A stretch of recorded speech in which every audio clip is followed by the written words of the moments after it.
All right, you're good to go. All right, so being 6:30 on October 4th, 2023, and having quorum, I'll call the item one, I'll call the Bridgewater Planning Board to order. Shane, you can hear me all right, right? Correct, yes. Okay. This meeting is being held remotely in accordance with the provisions of the open meeting law pursuant to the governor's approval of a supplemental budget bill. Temporary provisions pertaining to the open meeting law have been extended to March 31st, 2025. Specifically, this further extension allows the public bodies to continue holding meetings remotely without a quorum of the public body physically present at a meeting location, and to provide adequate and alternative access to remote meetings. The language of this extension does not make any substantive changes to the open meeting law, other than extending the expiration date of the temporary provisions regarding the remote meetings from March 31st, 2023 to March 31st, 2025. Members of the public are encouraged to participate remotely and shall address the questions through the chair of the board. So the following members of the Bridgewater Planning Board are participating remotely this evening. I'm Patrick Driscoll, the chair.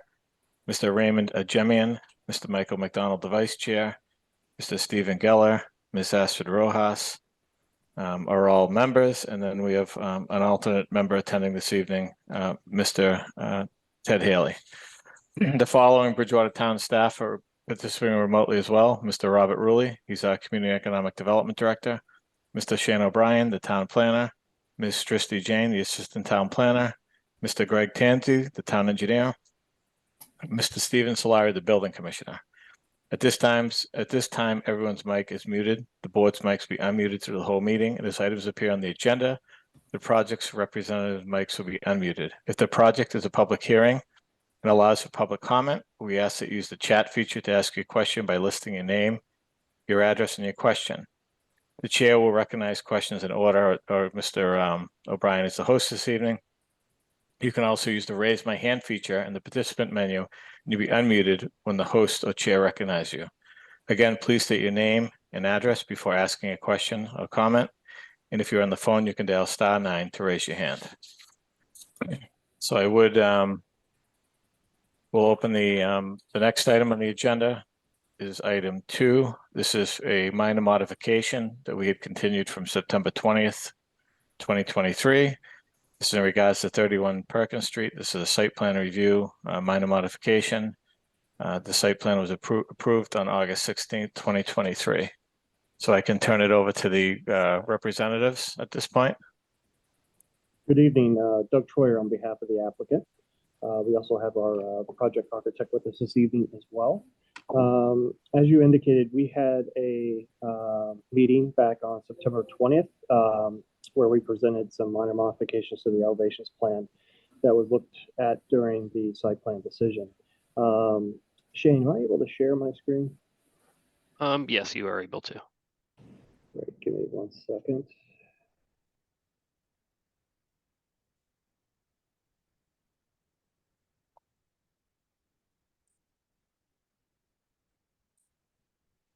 And can everybody see that?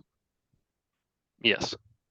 Great. So last time we were before you, we showed you a similar plan to this, but there were some questions from the board that the board wanted us to kind of update and provide a new color rendering of the elevations plan. One of the questions was, as you know, we are, and I didn't believe that there was any real concerns about us adding some firewalls to the fire-rated walls to the building. We also talked about changing the, not the color scheme, but the type of materials in which we were using on this is EIFS materials. And then we also talked about the fact that we were raising the center part of the building up to the 43 foot, which was the max. The board asked us, had some questions about the panel designs, and we have basically revised the renderings to show, instead of the very small pallets in which we were looking at doing, this is more of, well, this is the design in which we will proceed with in connection with utilizing EIFS materials, excuse me. There was also a question about cleaning up the roof line. On the prior plan that I showed, there was some questions about these three lines right here, and that was just a unfortunate drawing error. We have rectified that. It should be a one clean, solid roof line in which we're doing in that area, which we have corrected at this time. The other question we had was over here, you can see there's kind of an overhang. This is mostly due to the fact that this is an architectural design. On this area, there is an overhang. On this area, there is no overhang, which we are proposing. I'm hopeful that we were able to provide and answer some of those questions and turn it over to the board to see if you guys have any questions for us. Any further questions? Shane, before we go to board questions, do you have any comments? I sent over a memo yesterday. I don't have any issues with the changes. I appreciate that Doug and his team were able to make the changes that the board has requested and kind of explain things and explain some of the issues with the designs as previous to the last meeting. But for my review, I don't have any issues with this. All right, great. Are there any board questions at this point for the applicant?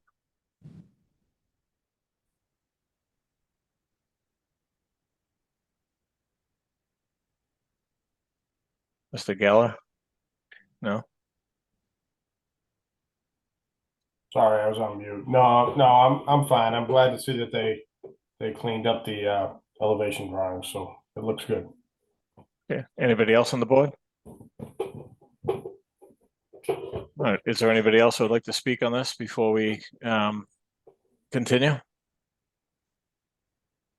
All right, Mr. O'Brien, I believe we already accepted this and voted to make it a minor modification, correct? That is correct, yes. I just have a point of clarity in terms of any voting. I did not receive a Mullen form from Ted, so he would be unable to vote for this one. We have a full board anyway tonight, correct? Sure. Correct. Right, so he wouldn't vote anyway, Sure. right? Yes. All right, so we have a motion to approve the minor modification I'll make that motion. by Mr. Ajemian. Do we have a second? Second, By Mr. Geller. Any discussion? Okay, Ms. Rojas, Yes. Mr. Geller, yes. Mr. McDonald, Yes. Mr. Ajemian, Yes. and I'm a yes. Thank you very much. Thank you very much. Have a good evening. I appreciate you putting me at 6:30. Hope you guys have a great evening. Great, thank you. Thank Bye. you. Okay, so item 3 is a public hearing. I'm going to recuse myself and turn it over to Mr. McDonald for this hearing. Shane, if you could just send me a text or something when you're wrapped up. Will do. Alrighty, thank you, Mr. Driscoll. Item 3, a public hearing on 168, 180, 232, and 240 Broad Street. Proposed mixed-use development. I believe we'd start with the applicant.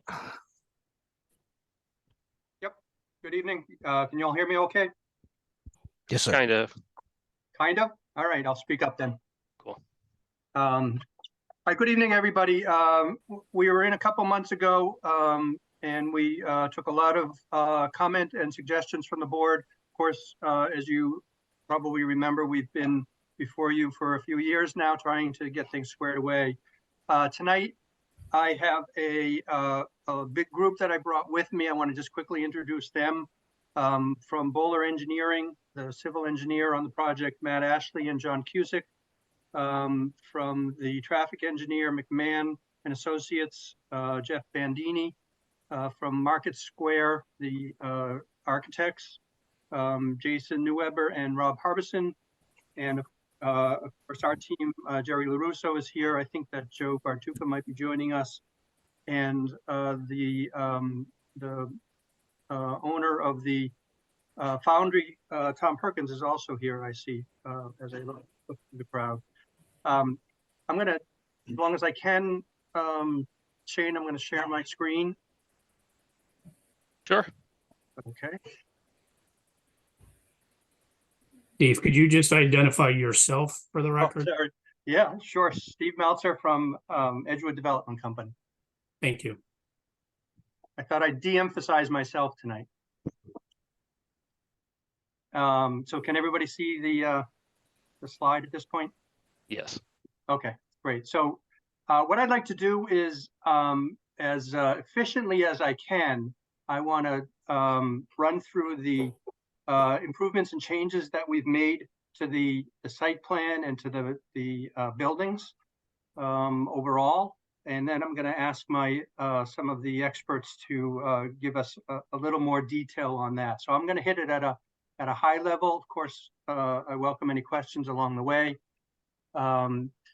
And, you know, I think that the time that we've had over the last couple of months to really incorporate some of the suggestions that we heard from the board and from others, we've come up with some great additions and changes to the plan.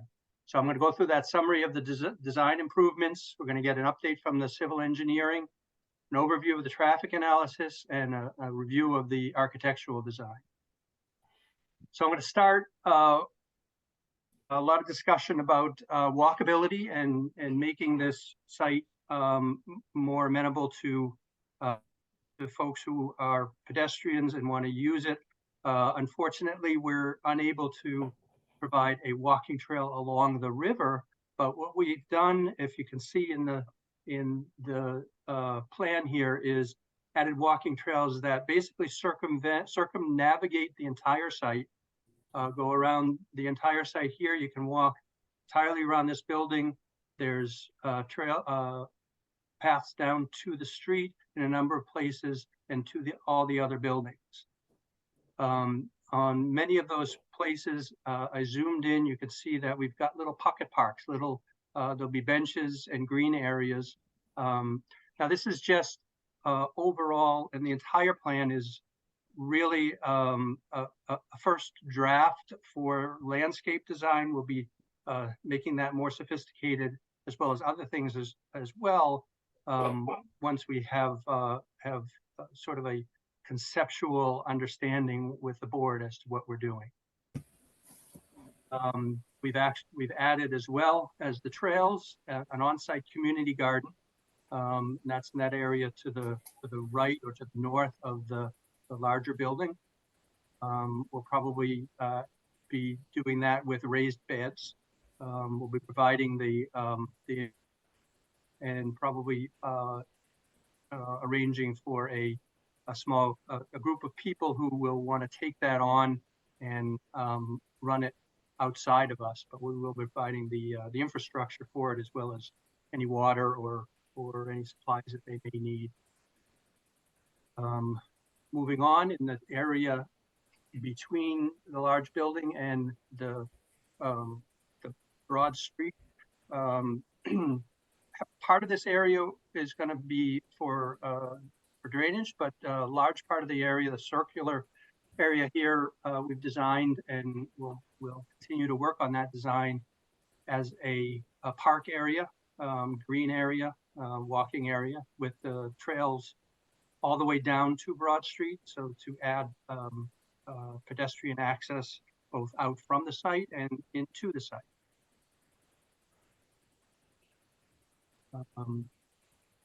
We had talked about those front buildings being turned towards the street and put along the street. We've worked a lot with our architects to design what I think is a fantastic look for the building.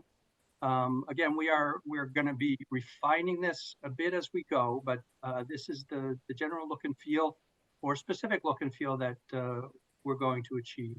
And I would note, if you look at that left picture with the building, that's the building on the south side. The perspective of the buildings in back, and that's with a peaked roof draft, they're pretty far away. As I described last time, they're more than a football field away, with stuff in between. So that has a very low impact for anybody on the street. But we think these buildings look great. I'll talk a little bit more specifically about them. We have different design options, basically a flat roof option. Our original designs came in at around 63 feet in height. We've been able to reduce those. The rendering on the right with the peak roofs has height of 55 feet 8 inches, and the flat roof design on the left has a height of 48 feet. So we've been able to reduce that impact significantly. We've also done what we can to break up the facade so that it doesn't look like one big building. And the architects can speak more specifically about that.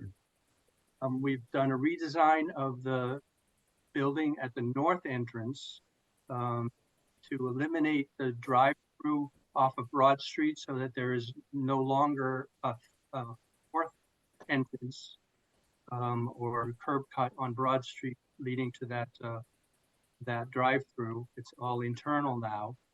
And if you look at the design of that, it's really a 2-bay drive-through. The rendering is needs to be refined a little bit. It looks like it's a 3-bay drive-through. It is a 2-bay drive-through with a bypass, and we'll be further defining that and making that even more specific so that it shows in the rendering as well. And Jeff Bandini from McMahon will be talking about some of the crosswalk options, but here's sort of the workup that he did and went through improvements and locations for potential crosswalks across the street. I'm not going to talk specifically about those because he's going to tell us what's good and what's bad about the different options. I will tell you that my favorites are B and E.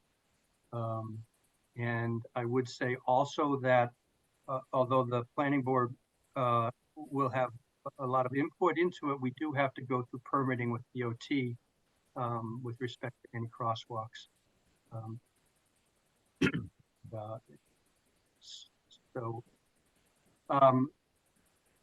The overall site changes are summarized on this page. I'm not going to go through the numbers, but they're all there for you, showing you what is in each of these buildings as it stands. Again, there'll be some tweaking once we have an understanding from the board as to what your pleasure is and whether we have something that we think jointly between us and you we can start really moving forward with and digging into. There'll be some refinements of the architectural design, but overall these are the general sizes of things as they are shown in this plan. With some more specifics. And again, I'm not gonna, all the information is there. I don't want to take up our time to talk it through, other than to the extent that we already have. So that just shows you the old design where we were accessing Broad Street through the additional for the drive-through that building on the north side. Now the new design eliminating the curb cut and bypass. Some pretty pictures, a little bit more specific. So I would say, so this is the flat roof option. And if you look, I added this photo in there because it shows you the perspective from across Broad Street of that flat roof option, what it would look like from the street, as opposed to the peaked roof option. It's not the impact to me is not terribly more with the peaked roof, and again, my preference, and we would leave it to the board to let us know what your preference is, flat roof or peaked. My preference is for the peaked. I just think it has a better look to it. There are actually 3 different varieties of the peaked which don't show on these plans. This one has a peak in between. This one has a lower peak in between. You can't even see it in this perspective. And this one is actually flat in between with the Widow's Walk up there. Again, just variations on the theme.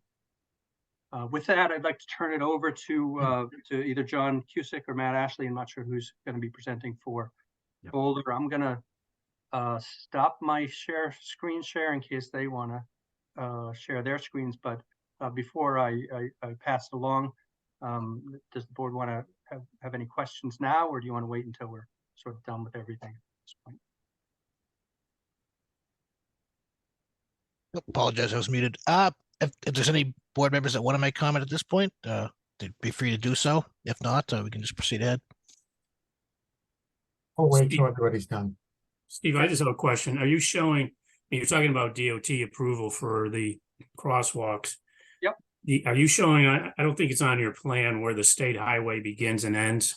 To the extent that, there's Route 18, becomes a town road by Town Hall, and somewhere near Napa, it becomes a state highway again.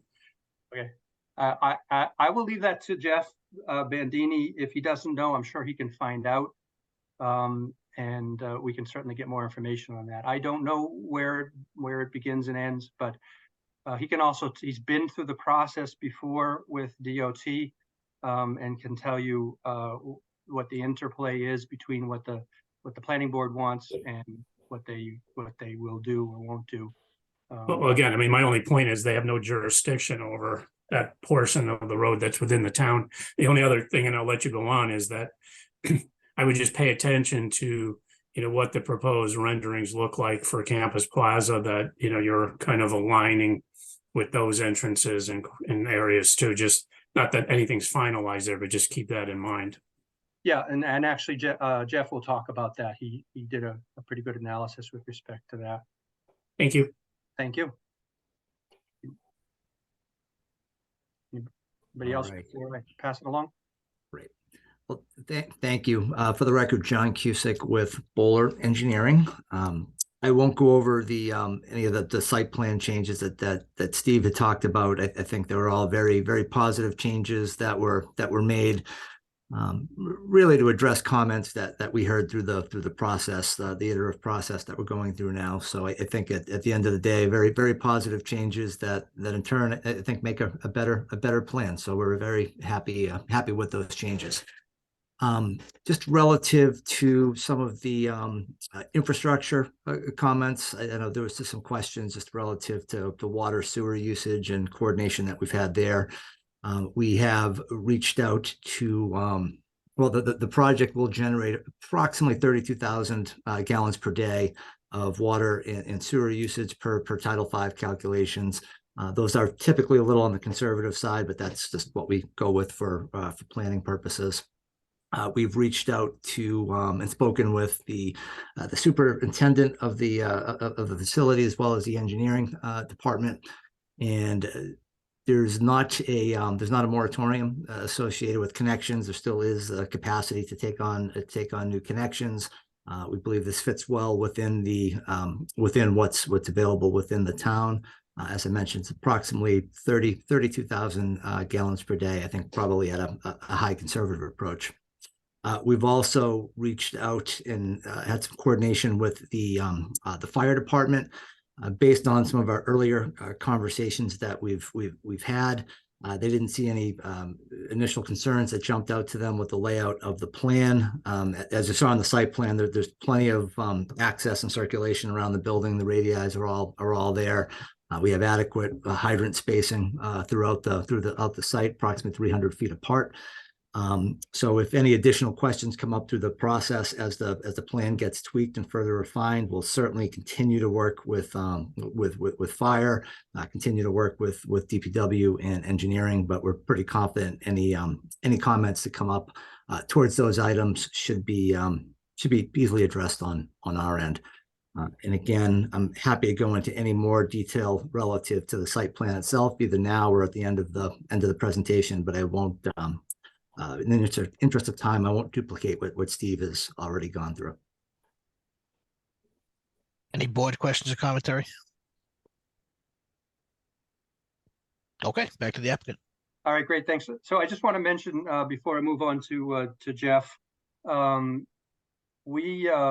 so at the beginning of this process, in the end of July, Shane prepared a memo with outlining the decision matrix basically, and the issues that the planning board had to deal with we provided, and I don't know if it was forwarded to the board or not, but certainly Shane has had the benefit of a response to all of those.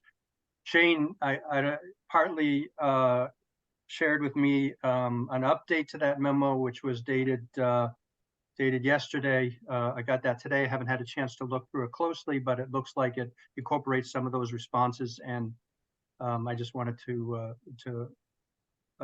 make sure that everybody knows that that's in the record, and that most of the things some things we can't answer specifically yet because we haven't done the full engineering, but all the things that we can, I think that we're pretty well aligned with the standards that the planning board has set for these types of projects.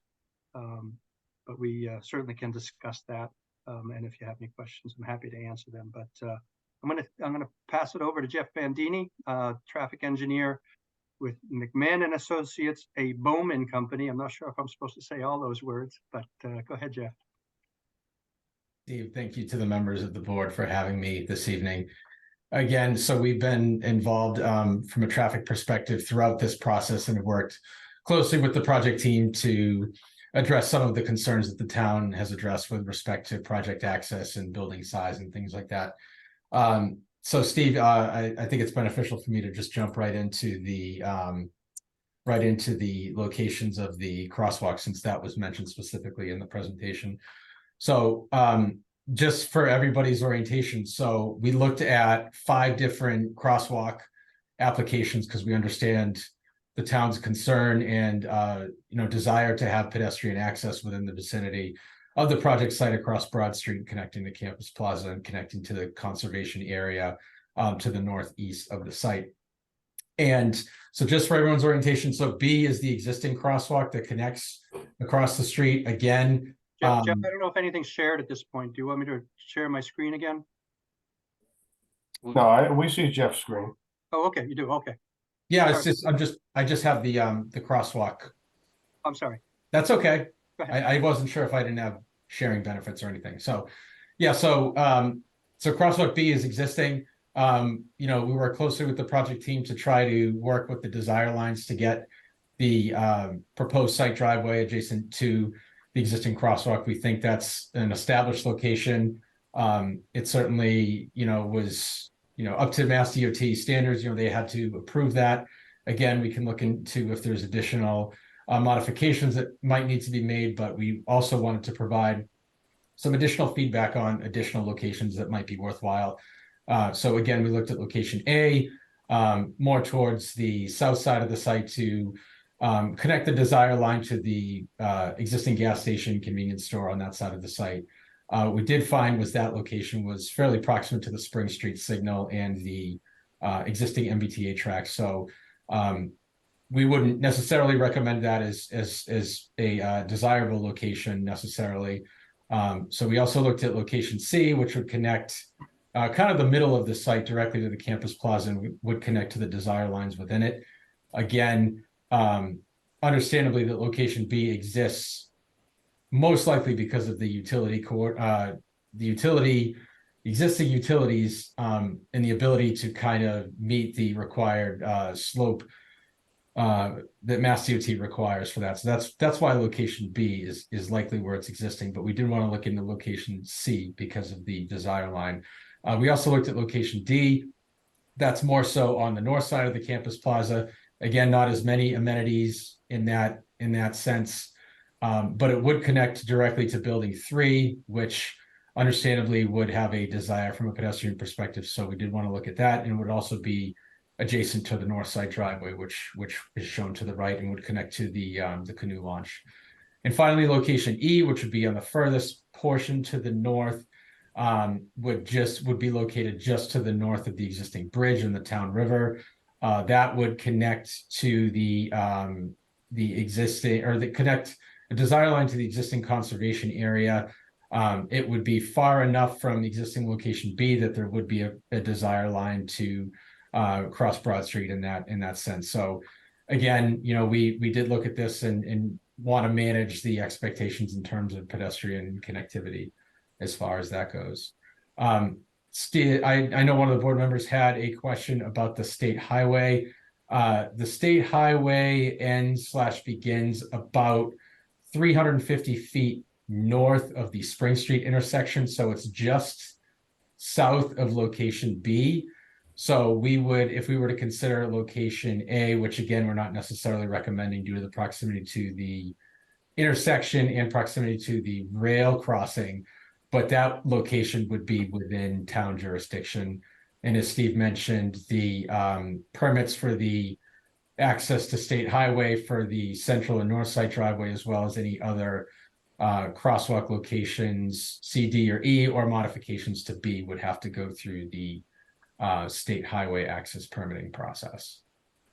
So I don't know if I'll just pause right there if the board has any additional questions, or if there's anything else that you'd like me to cover as part of our assessment. So just for the record, I'm not a board member. I'm the director of community and economic development for the town. You got it. My mistake. The only other comment I would make is that, I appreciate the fact that you're showing us the different scenarios for crosswalks. I would argue it's a little premature and not any fault of yours, because we don't know what the new zoning is going to look like. We don't know what the form-based code is going to look like, but we're also working towards relocating the MBTA platform to the Spring Street lot. So in some instances, that A location might be better for people that are accessing commuter rail or intermodal transportation. But again, I think until all this gets flushed out, we don't need to make any decisions on exact locations of crosswalks at this point. Mr. Rulli, I actually, I mean, if that's the case, it may be, we don't really have a horse in this. I have a preference, but, it may be that when the board looks at it, that it's something that we have a responsibility to take care of a couple of crosswalk locations in the future. When I think that's totally fair, Steve. Yeah. So Steve, I'm Astrid, a part of the planning board. My question is, I know that we have several options here. Is there an expected amount of crosswalks that you're going to provide, or are you only going to give us one option to start? Like, yeah, I think Jeff will probably be able to weigh on this better. From a traffic perspective, you don't want to have too many crosswalks along a stretch. We think probably a total of 2 makes sense from a traffic perspective, but it's not like we're saying only 1 and you choose which one. We're saying choose the best locations, and that'll be, it's really important to us that our residents and the people using the commercial areas have a way to cross the street safely. So it's good planning for us as well, and we want to get it right. We're just showing you what's possible at this point. thank you. Okay. Does no other board comment? Yep.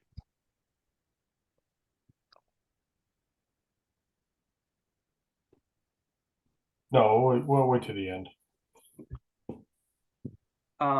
So before, I'm not sure if it's Rob or Jason who's going to speak for the architectural design. I just want to mention that we've had the pleasure of hosting Mr. Jemian as well as Mr. O'Brien and Mr. Rulli at our apartment building in Walpole, and the invitation remains open if anybody else wants to come. I understand that there's a desire that we break up and make the back building more than one building. That's infeasible from a financial standpoint, because it, for each building has to have its own fire protection systems. You're putting in additional elevators. Elevators are very costly. So what we've done, and we've been torturing the architects on this for a long time, is try to take the building as it is and and break it up and break up that facade so that it doesn't have the look of a big building. So with that, Market Square, you guys are up. So I'm Rob Harbison from Market Square Architects. I'm one of the owners of the company, and Jason's going to share his screen and drive for me, and I'll walk you through. But I think while Jason's sharing his screen, to Steve's point, I think that's exactly what we've been trying to do. So sort of two different animals, and we'll look at them both differently. There's the two buildings on the street, and then there's the building behind. So starting with these, I think what we've really tried to look at, and in hearing the comments from previous meetings with the board, I think the takeaway was we want these to feel like a New England Village Center. We want them to feel like a traditional downtown commercial street front, that we see throughout towns in New England. And so I think that's really what we've tried to do. We have a first floor that's a commercial retail floor with a lot of glass.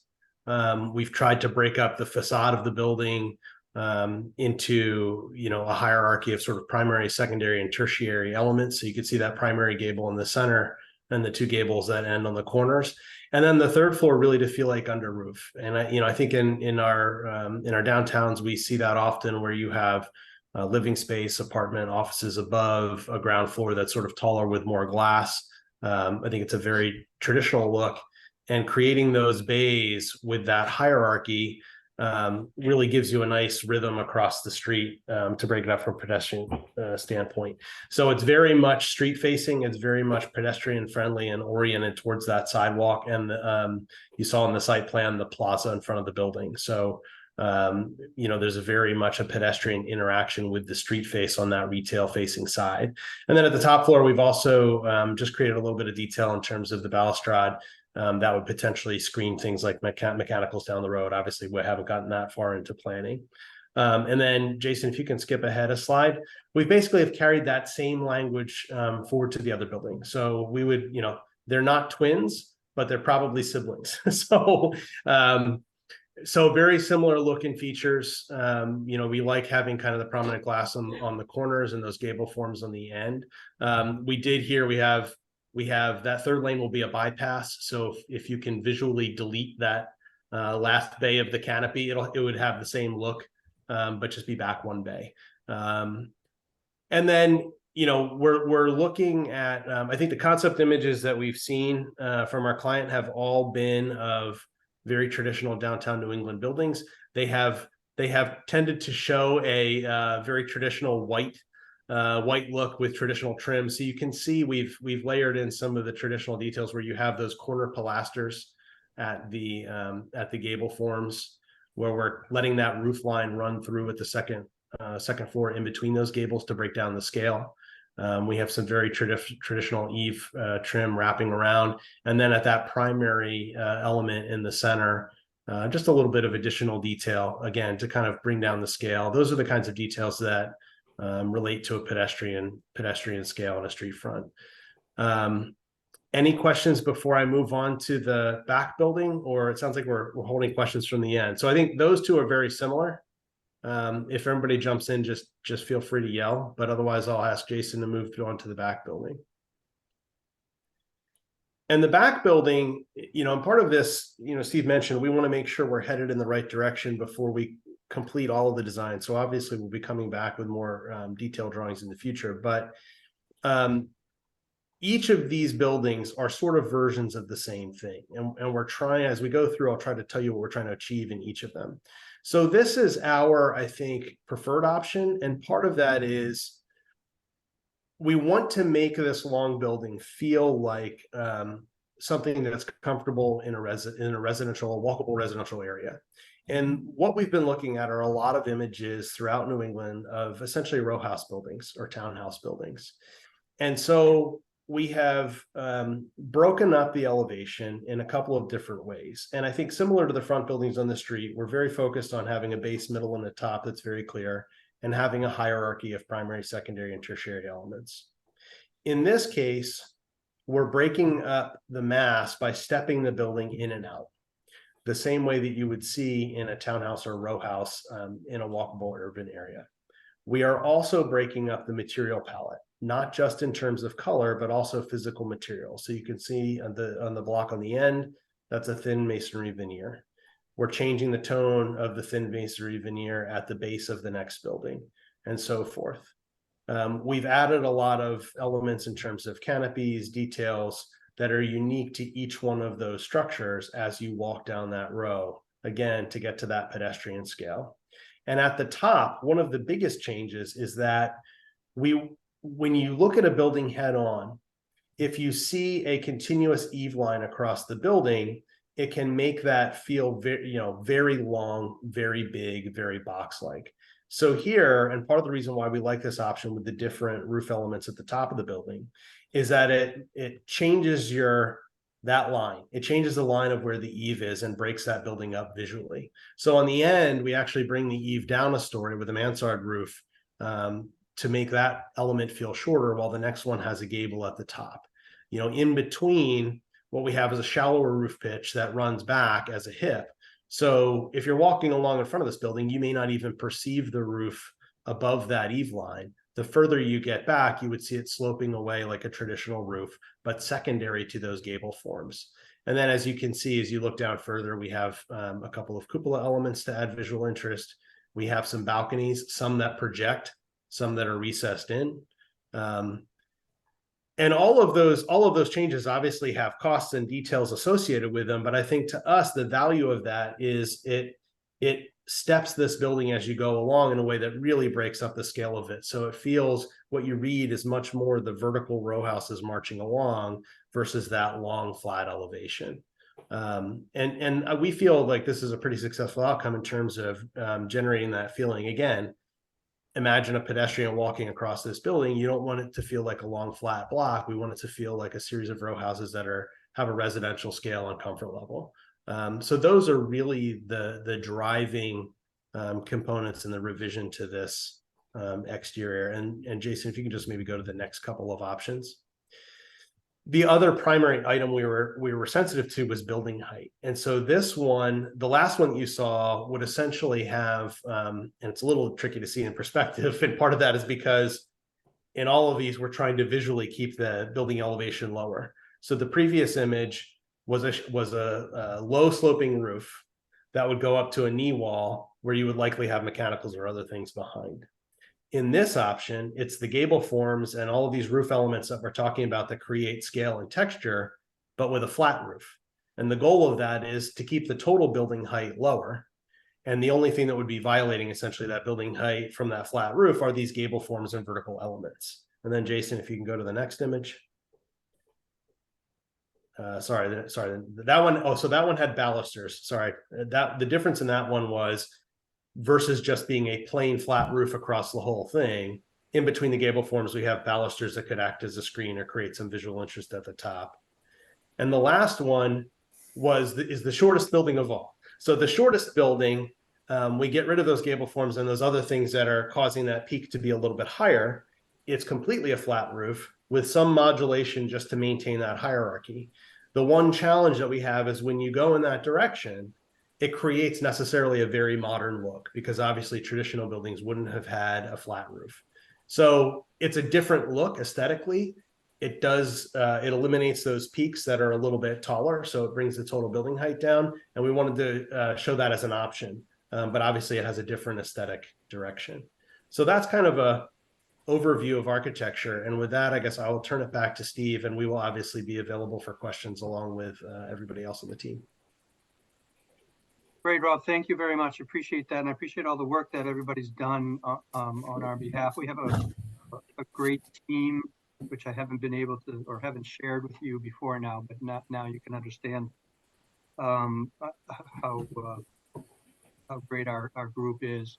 I just, overall, I think we've made some fantastic improvements. I want to acknowledge the process, because as I look at this, the project and overall, and specifically with respect to the architecture and the site design has gotten better as we've worked our way through this process. From my standpoint, I hope from yours as well.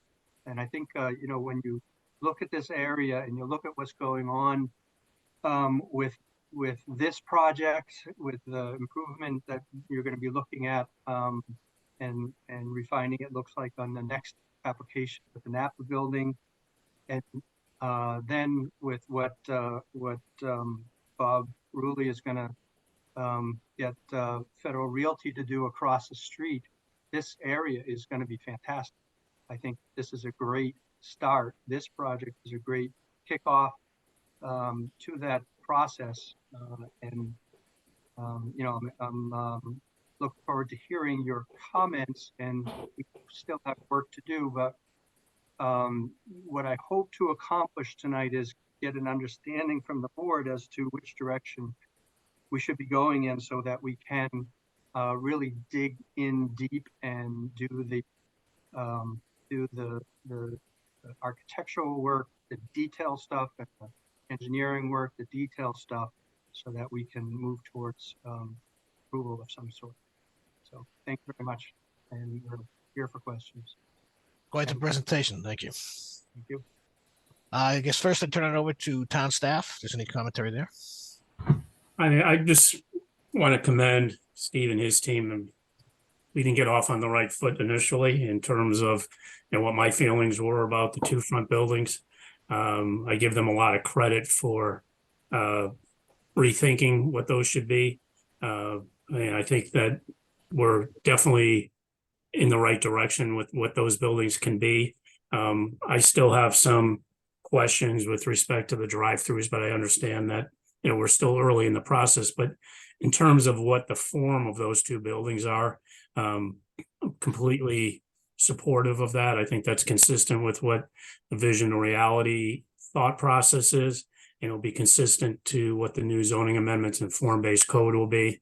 I hadn't really thought about it until Rob mentioned it, but the idea that that rear building can feel like a Boylston Street or, you know, a street in Boston where you're walking along that edge of townhouses, I think is really important. That, you know, when you showed that flat roof rendering, yeah, that was way too modern, but I like how you've designed that. Again, I think that's consistent with, you know, what we're trying to accomplish. You know, I would almost argue that that kind of architecture is something that we probably are going to see in the form-based code and want to see on other areas of Broad Street. You know, and I'm thinking the Friendly site and in that area, you know, perhaps not the same height, but that type of that scale and what the relation is to the sidewalk. You know, clearly in those areas it would be commercial on the ground floor. But so I'm pleased with the progress that we've made. I think it's important that we continue to have this move forward in a positive way. And I will be quiet. Thank you, Bob. Thank you very much. Anything from your office, Shane, or should we move on to board commentary? Oh, we're all the same office. I just had one Oh, comment in sorry. the, it's okay. I just had one comment and I placed it in the memo. Everything looks good. There was a lot of positives that came out of my memo. But I think the one note that I had was for the new drive-through, that there has to be some, I just recommend some sort of screening element, whether it be some sort of stone wall, brick wall, as to prevent lighting from being discharged. And so that was my kind of initial comment. So that's nothing that can't be worked out in an updated design. But overall, everything looks a lot better and more conforms more to our mixed use in the CBD district. So I appreciate the changes made.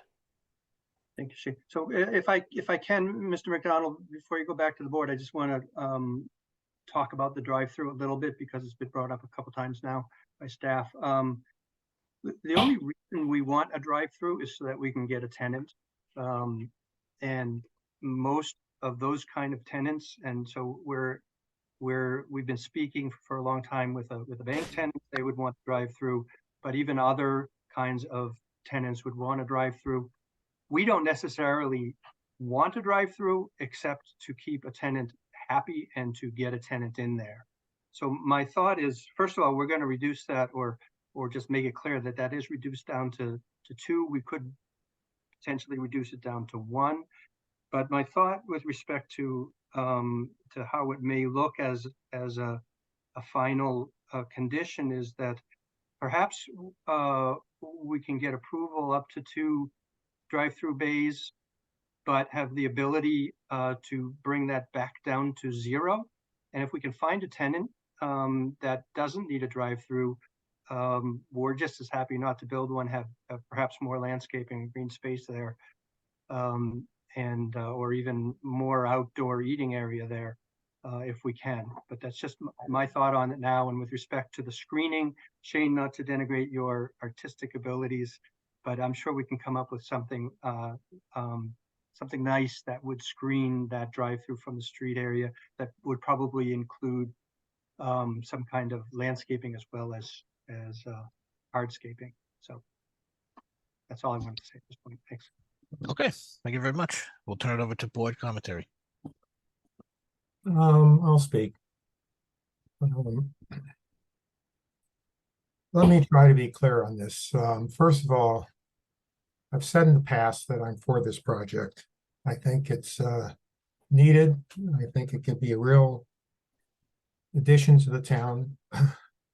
And I like the fact that we are moving in terms of talking about changing things and improving things. But I, for one, have never agreed to a building in the back that size. I still don't. No matter how you redesign the facade of that building, it's still the size of Boyden Hall. And that still bothers me. And I'm not sure how I would go with that. I also noticed in terms of the drawing, it's all residential, the entire building. I didn't see any commercial on the first floor, which would mean that we're drifting. I understand the idea of compromising in terms of the ratio between commercial and residential, and I understand that. But it seems we're moving more to residential than commercial. I also, you know better than I do, Mr. Meltzer, but you have 2 buildings up front with elevators. I don't understand why you can't have 2 buildings in the back with elevators. We use the term, somebody used the term New England Village. In the back with the stretch of asphalt back there like that, that's no New England Village. That could be anywhere. Now, if that was someplace else in town, maybe, but we're talking about the downtown district. And I haven't resolved in my mind how to move on this. I still don't like that back building that size. I would much prefer to see smaller buildings, maybe in a cluster or something like that, so people could walk around. I mean, I would think there'd be commercial back there, whether it could be doctor's offices or whatever, so people could wander around. As is right now, if you're in the first building and you want to go in the back building, you're walking, there's a sidewalk I see, but you're essentially walking down on pavement back there. That is bothersome to me, and I would hope that there'd be further discussions on possibly revising that building. Other than that, the 2 front buildings I think are outstanding. I have no problem with those buildings at all. In fact, they're sharp. I would, I suppose there could be some changes, but the way I looked at them, they're fine in my eyes. It's just that one back building that's a problem. So I would hope that there'll be further discussions on possibly revising that. That's the one thing, it's a big thing that's in my mind, that's an issue. I mean, there are a lot of other things that I would like to see. We could talk about later. I'd like to see solar on the roof. I'd like to see an EV stations. Also, I think that you should provide minivans to the train station. It would be, it'll help in terms of traffic in the town, and it would be a selling point for the units that you're providing. So those are my general points. The big one, though, is that back building. I would hope that between now and the next meeting, there have to be some further discussion on possibly revising them. Because again, it's turning into basically a residential unit and not necessarily a commercial and residential. That's bothersome to me. Thank you. Thank you. Mr. McDonald, do you want me to respond at all, or do you want to wait to hear more comments? Feel free to do so if you'd like. Yeah, so I think we mentioned before, I'll start with the easy ones. The building will be solar ready, but it is impossible to do solar at this location right now because of the interconnectivity. And so we've spoken to the power company. It's not something that's possible, so we can't do it now, but building will be solar ready. I think that I've been very clear throughout the process, Mr. Jemian, and I don't want to make any promises that I can't keep. And the promise I'm going to make to you is that we cannot make this into small buildings. It is infeasible, and we just can't do it. And there won't be a design that shows that. If that's a killer for you, that's a killer for you. But the truth is that nobody could make this site work by doing that. Not just us. It's not just something that we want. It's how the numbers work. So it's not that I don't want to make you happy and make everybody on the board happy. It's that we have to design a project that is something that we can build and something that is economically feasible. And that's true also of the fact that you can't put commercial space on the first floor in the back building. You won't get tenants, and it just won't work.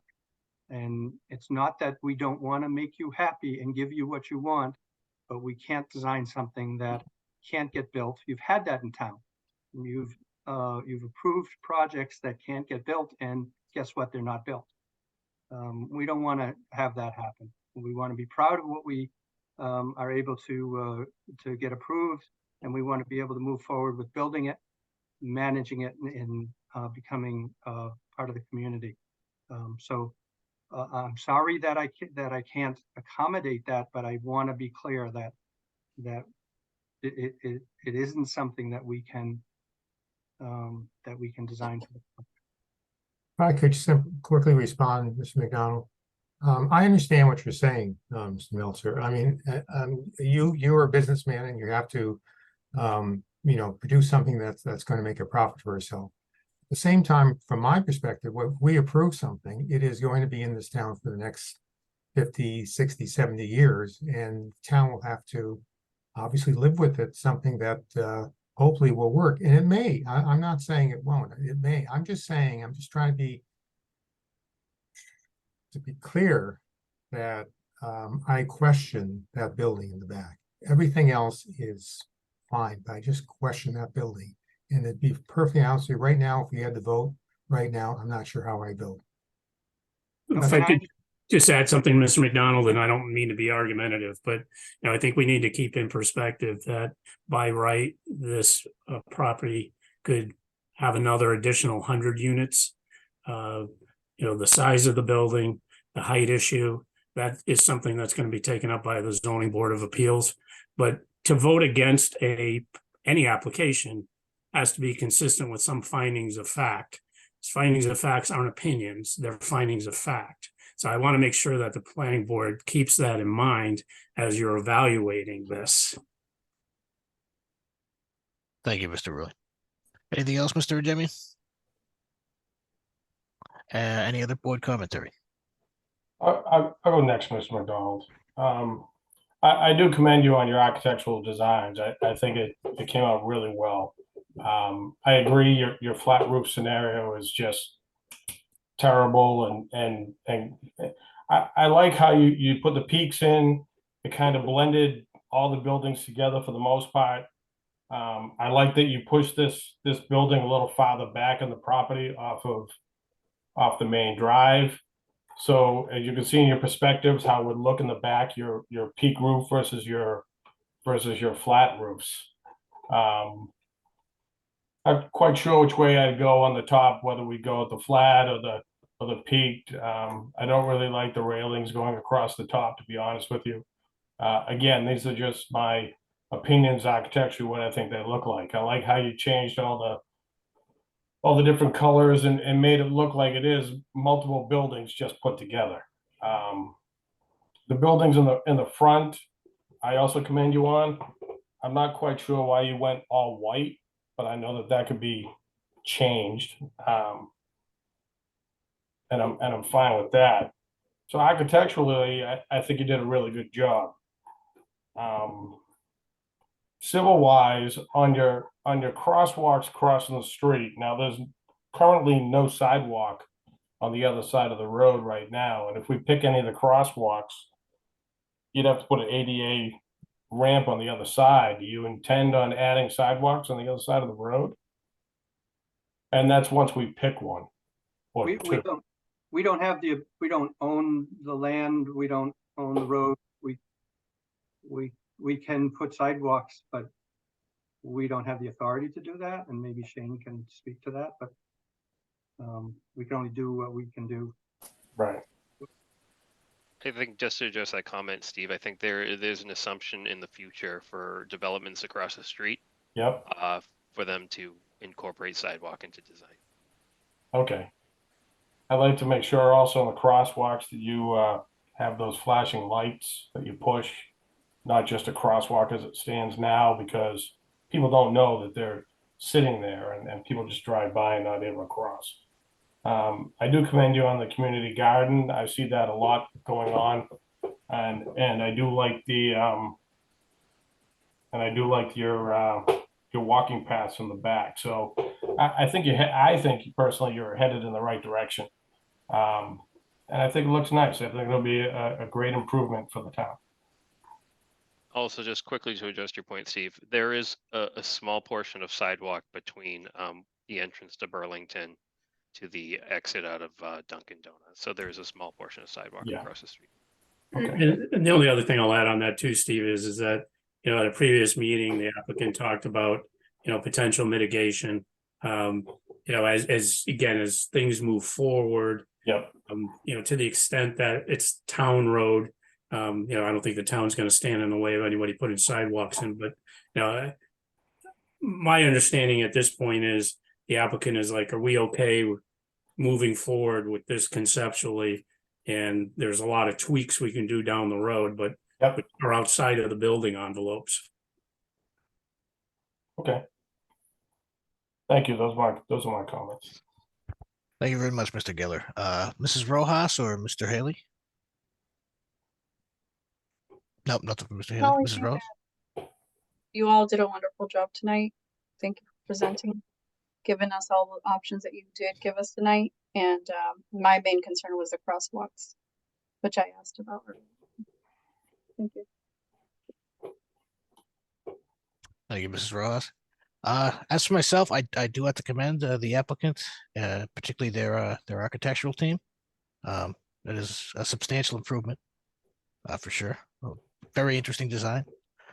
However, I also must echo Mr. Jemian's concerns. So I still don't know which way I'd go on this. And with that, I believe we would turn it over to public comment. Is that correct, Mr. O'Brien?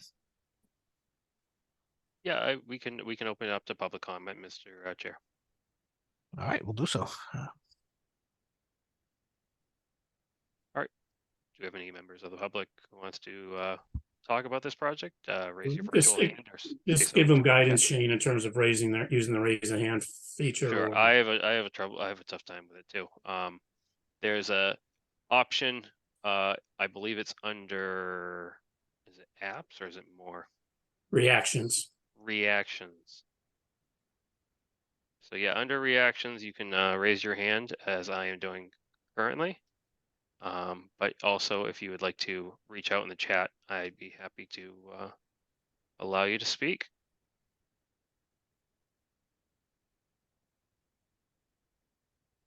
Let me check around. I'm not seeing any, Shane. I don't see any current virtual hands, nor do I see anyone in the chat. So we got a shy bunch tonight.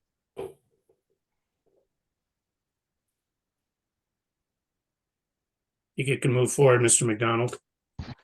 Thank you. So a little stuck on how we would proceed here. Given In that this is a regard- in conceptual regard- plan and not like a, I haven't dealt Well, with this before. Just in regards to this, in terms of some issues that you may have with this project, so Steve and his team doesn't go too far into their site plans. What are, in terms of the findings of fact and conformance to our site plan review and mixed use, what are some concerns that the board has from, I guess, a site plan perspective and how this project doesn't conform to it? Actually, that's an excellent point. Thank you. Mr. Metzer, if I may ask a question, why are you proposing this as a mixed use development? Why did you choose to go that direction with it? That's the only way that we can permit this with a mixed residential and commercial use. Otherwise, it isn't a multifamily zone. The only alternative to doing that would be going back to developing this as an industrial project, which if we can't do mixed use, that's what we would have to do. Okay, thank you. And what I lost my notebook I was using for this one. What is the percent of mixed use in this current proposal again? Or sorry, business use? Yeah, I mean, I didn't do the last numbers, but it's around 12-13% at this point. Okay. Yeah, make it more specific, but it's in that range. But you're not looking for anything more than, yes, we're comfortable with the direction you're going, so that you can now start to refine your drawings, your engineering, working out some of the traffic issues. Is that correct, Steve? That is correct. We'd like some clarity if there is a consensus that nobody likes that flat roof, that we won't ever bring it up again. It does reduce the scale, but I don't think it reduces the scale enough so that we should do that. But that's my personal opinion. We can do it either way. It's not a bad design. It's just not as good as the other design. So if there's a consensus with respect to that, if there's a consensus that we can that the front buildings are looking good and we should we can do some more specific design on those, make them better. If the overall site plan is good, then we'll get civil engineering going on all of the drainage calculations and cut and fill all that engineering stuff. So if there's changes that you'd like to see as far as shifting things on the site plan or other attributes like or removing attributes, then we'd like to know that now. Otherwise, we'll get civil engineering going on that and get that information to your engineering department to review. I mean, I don't want to speak for the board, but what I understand is that people are supportive of the redesign of the two front buildings. In terms of whether it's a flat roof or a gabled roof in the rear, that can still be a moving target. Now, I understand Mr. McDonald and Mr. Jamian's concerns on the size of those buildings, but that's going to be a decision point down the road, because I heard you say that your partners are not going to change that.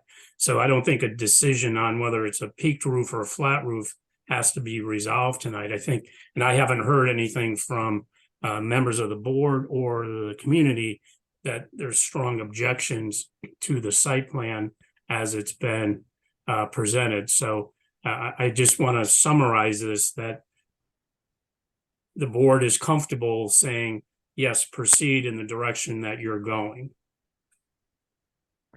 Unfortunately, I'd have to somewhat disagree with that.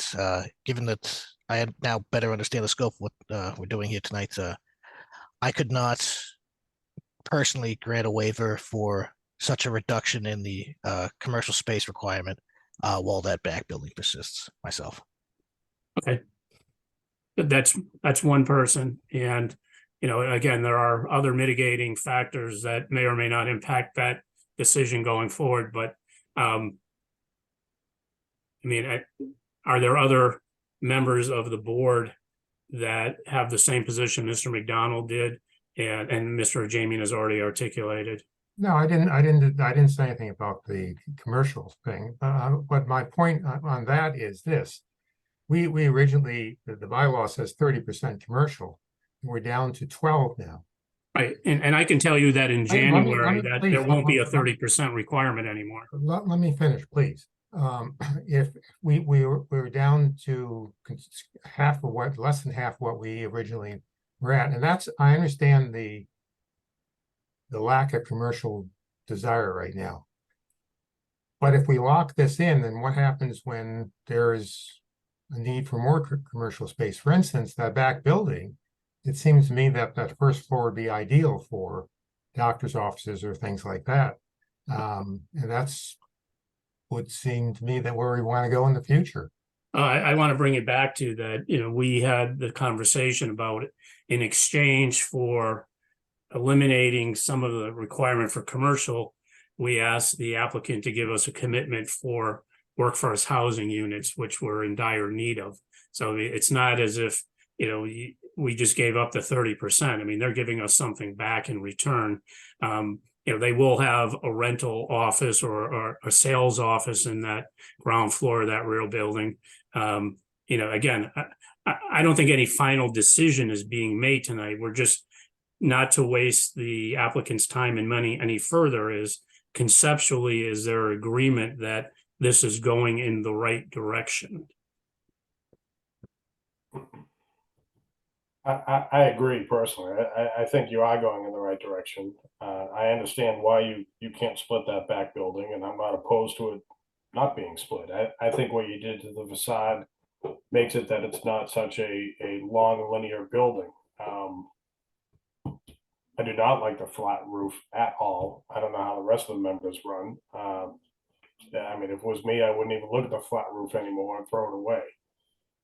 But other than that, conceptually, I think you're doing. I think you're on the right path. I know you'll look at your traffic needs. I'm thinking one of those exits should be like a right turn only. But I'll let you guys present that way. But I think you're going in the right direction. Yeah, I mean, I am concerned, Mr. Rulli, with what I'm hearing. If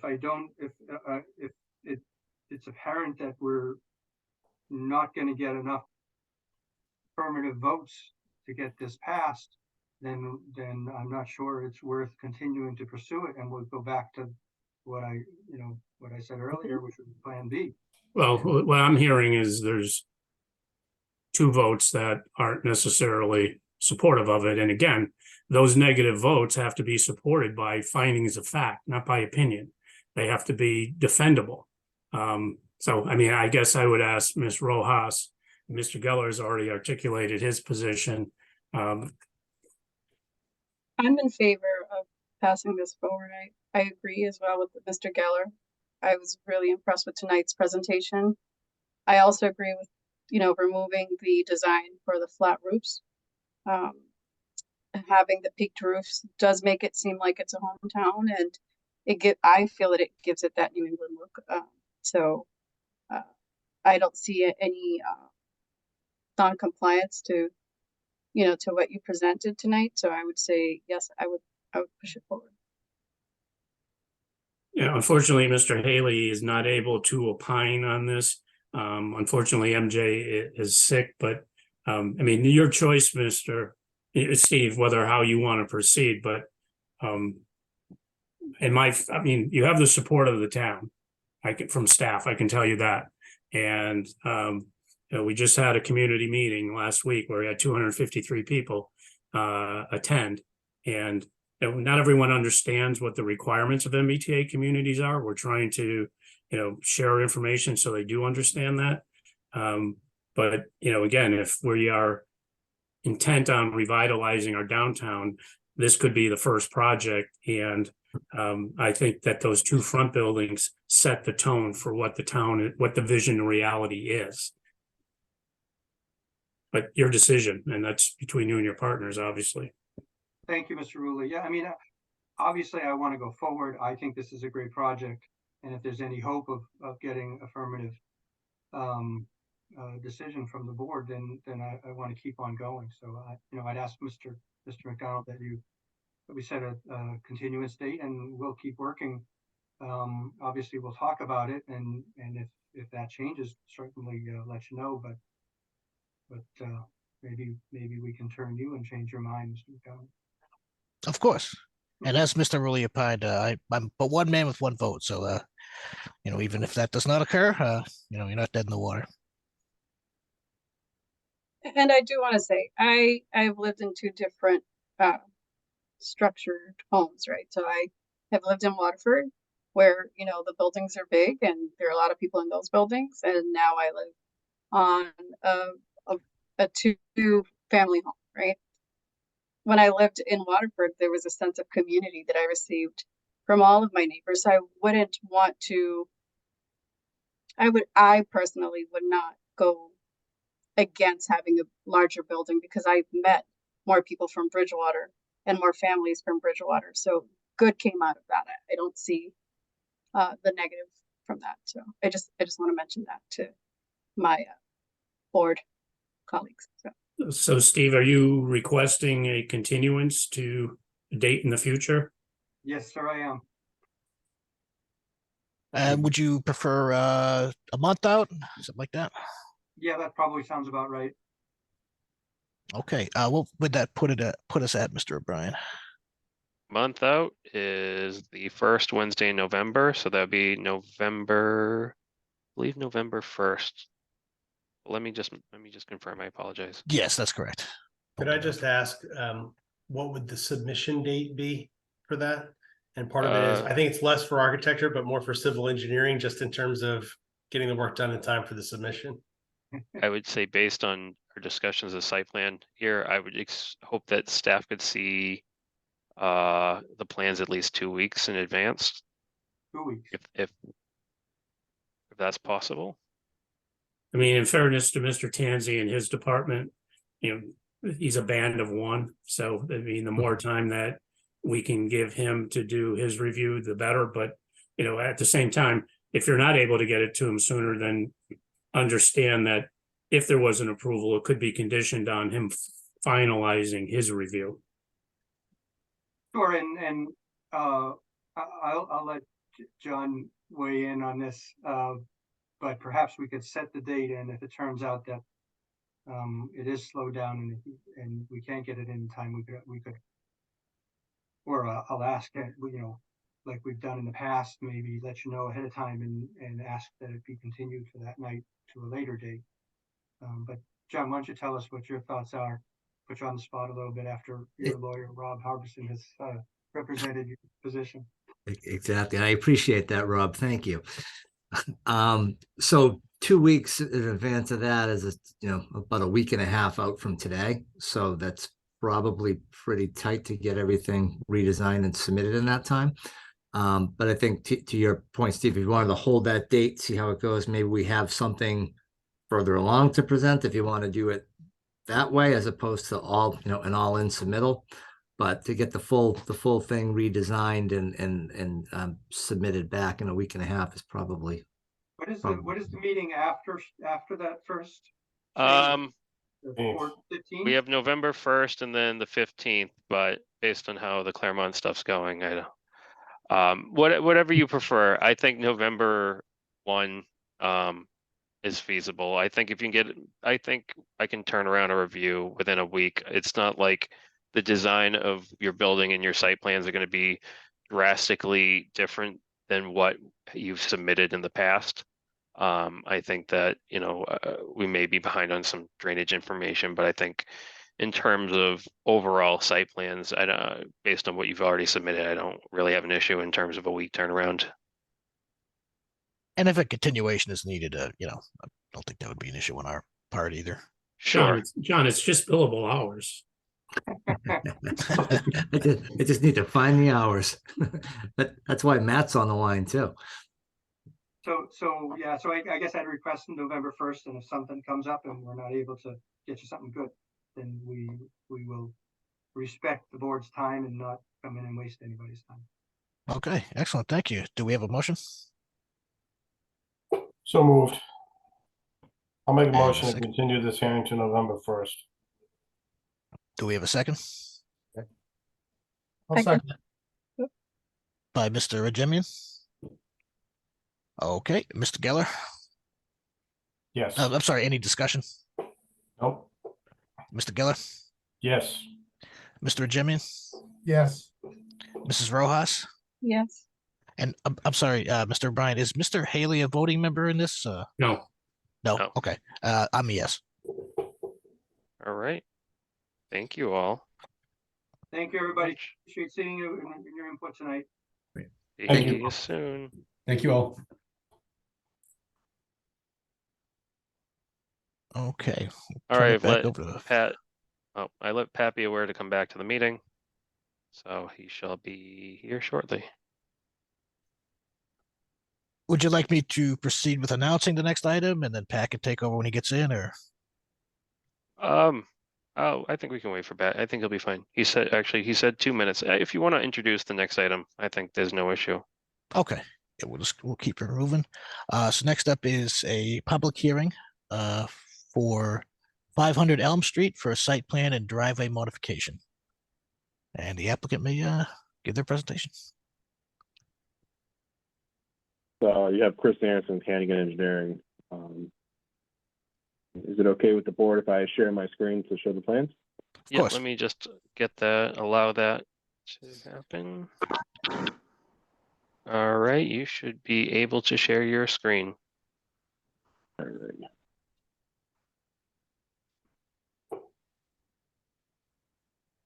Did everybody can see my screen now? Yes. Great. Again, for the record, Chris Anderson, Hannigan Engineering, here on behalf of the FW Web Company for a modification to a site plan at an existing development at 500 Elm Street. This project was brought before the board back in January of 2020. It was granted its approval. Since that time, the project has been constructed in compliance with its original approvals, and the site is now currently operational. With that being said, it is the intent of the applicant to modify the existing driveway at Elm Street to facilitate additional or larger vehicles to perform maneuvers to prevent a traffic issue that's currently occurring on the site. When the project was originally approved, it was the intent to exit onto Elm Street in a northerly direction to get to the highway system. Since that time, restrictions have been placed on Elm Street that limit truck traffic in a northerly direction. So now vehicles are required to make a southerly turn onto Elm Street, which causes a traffic concern. Due to the size of the vehicles and the radius of the curb opening as it stands right now, truck traffic actually has to get into the opposite side of the actual driveway that's on the site, and then pull into Elm Street into the opposing oncoming traffic and barely skirts through the curbing along the road, which is not a very ideal, for lack of a better term. So it's the intent to widen out the southerly driveway entrance in order to facilitate the trucks turning onto the site or turning off onto Elm Street without imposing upon oncoming traffic, which ultimately creates a much more inherently safer condition for the truck traffic in this area. Part of this work would require the removal and replacement of the vertical granite curb along the street, widening of the shoulder, as well as additional pavement within the right-of-way and on the site as well. Some additional features would include relocating of the pylon post and expanding the detention basin to account for the additional impervious area. We did go before the Conservation Commission about a month or so ago now, and they did approve the project as shown tonight. And with that being said, I would open it to the board for any questions or comments on the project. Thank you. Michael, Mr. McDonald, do you want to continue or do you want me to take over? It's all you, Mr. Driscoll. Thank you, Mr. McDonald. All right, thank you. Just quick question, Mr. O'Brien, has this been, I know Elm Street was just reconstructed recently with new sidewalks. Does this impact the sidewalk? Is there a sidewalk on that side of the street? I do not believe there is sidewalk on this side of the street. I would ask if the engineer can confirm that, but I don't believe it so.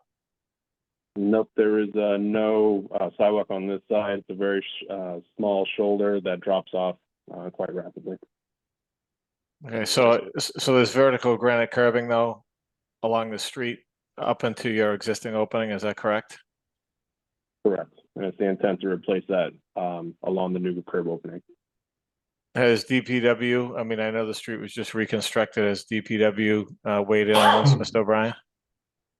I didn't have any comments. I talked to Paul DaCosta early on in this process. He didn't seem to have any issues. He was just kind of trying to figure out what the process was.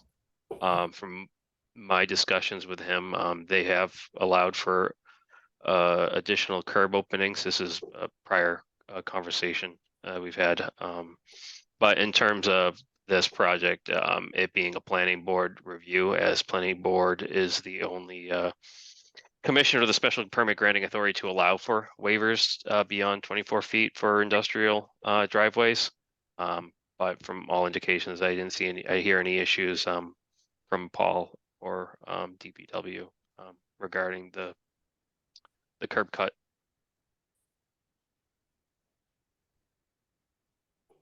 Okay, is there any other board questions?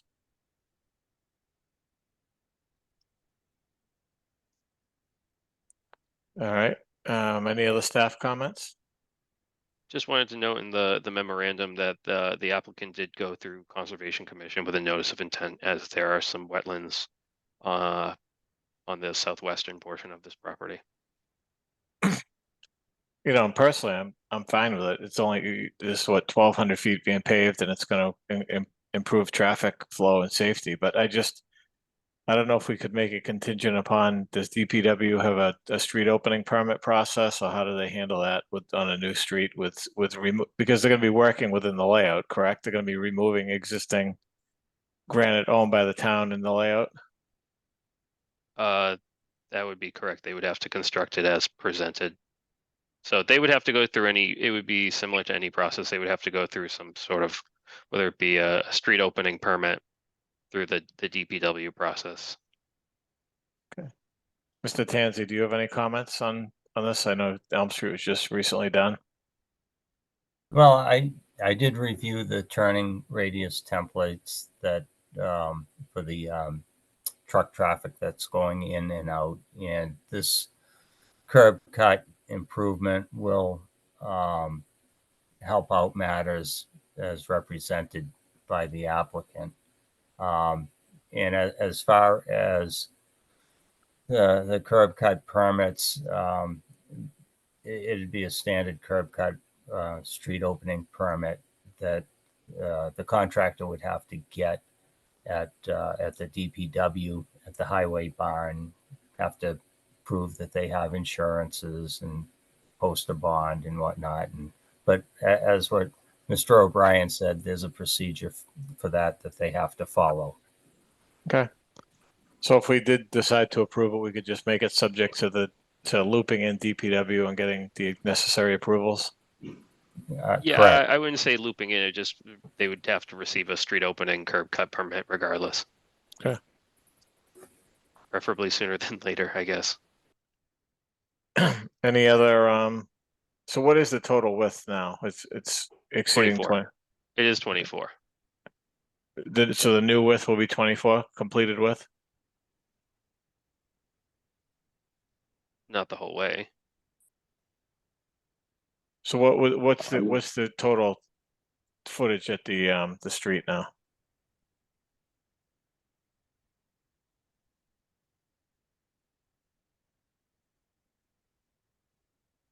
Does the Oh, Measuring. is the engineer here? Can you just tell Yeah, us? he's measuring. About 80 feet curb to curb right now as it stands. Oops, I apologize. Let me.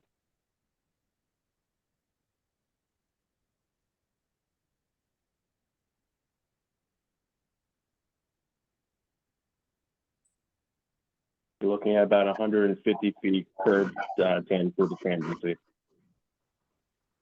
Okay. Any other board questions? Yeah.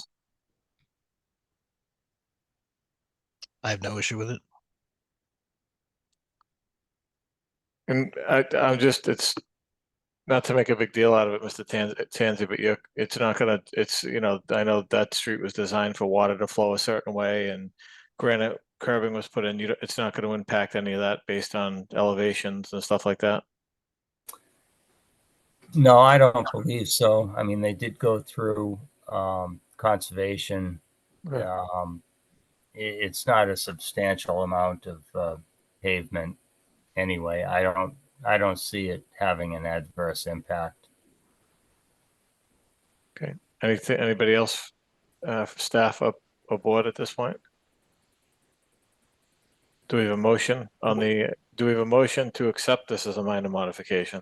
So moved. So a motion to accept 500 Elm Street, as presented as a minor modification by Mr. McDonald. Do we have a second? Second. And Mr. Geller, any discussion? Ms. Rojas, Yes. Mr. Jemian, yes, Mr. McDonald, Yes. Mr. Geller? Yes. I'm a yes. All right, so now do we have a motion to approve the minor modification? So moved. Do we have a second? Second.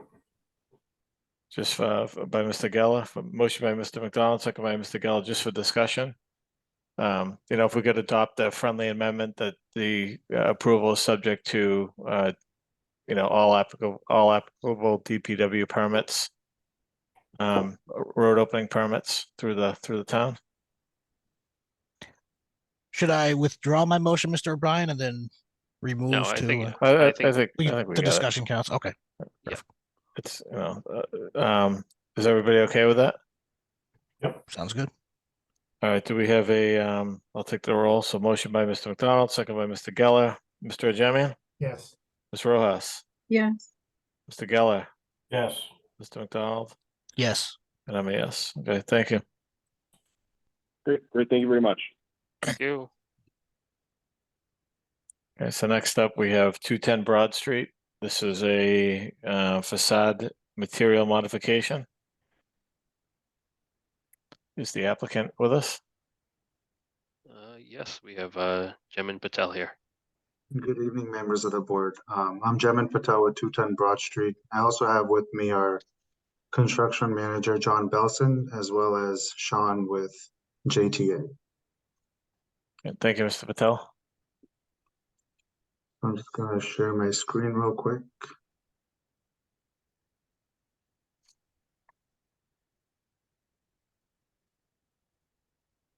So in January, this was the plan that was approved by the board. And this is the change that we're here to discuss today. John, did you want to talk about this?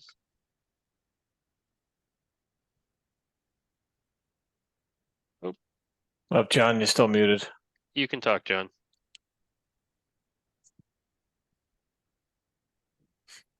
Gotta unmute yourself.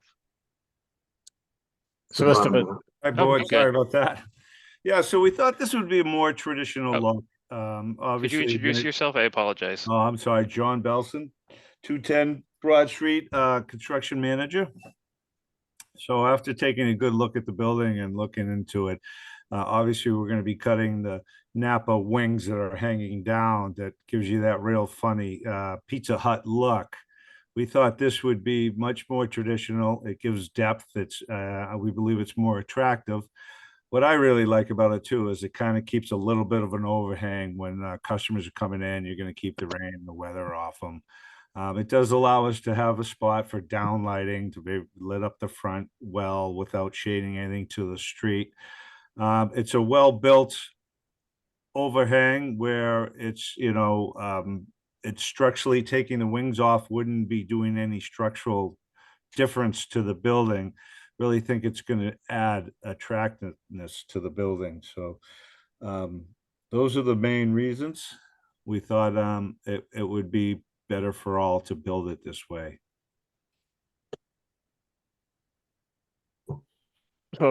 Just a question either for yourself or Mr. Patel, and I can't see it on this one, but when I looked at it earlier, it says you're going to replace the existing shingles. Yeah, On that. right. They Yep. got those wooden shakes on there now. This would be a nice clam shingle that would look much more attractive.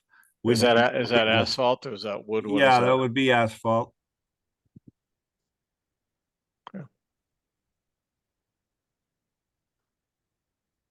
Anything else, sir? Or is that about it for the change? That's it. That's the only change. Do we have any board comments or questions for the applicant?